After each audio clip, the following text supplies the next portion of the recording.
আমার শহর রানাঘাটে অলিতে গলিতে অনেক রেস্টুরেন্ট রয়েছে, কিন্তু রানাঘাটের মূল আকর্ষণ আর রানাঘাটের একটা মাত্রই রেস্টুরেন্ট রয়েছে যেটা রুফটপ, সেটা হচ্ছে চিল আউট। চিল আউট রেস্টুরেন্টের অ্যাম্বিয়েন্স সম্বন্ধে নতুন করে কোনো কথাই হবে না, অসাধারণ অ্যাম্বিয়েন্স।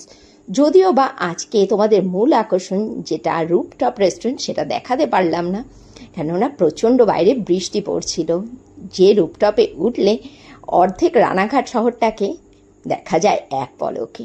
আর এখানকার ফুড কোয়ালিটি, হসপিটালিটি, অ্যাম্বিয়েন্স সম্বন্ধে নতুন করে কোনো কথাই হবে না, A1 কোয়ালিটি।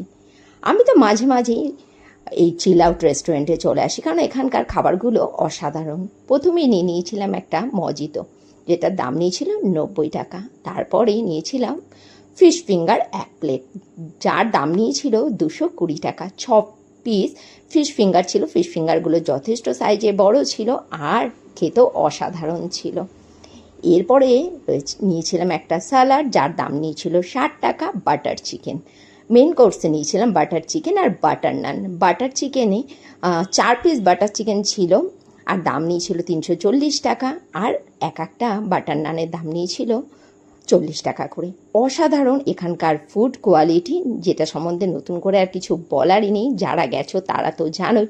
আর এখানকার যে স্টাফরা রয়েছেন তাদের বিহেভিয়ার খুবই ভালো।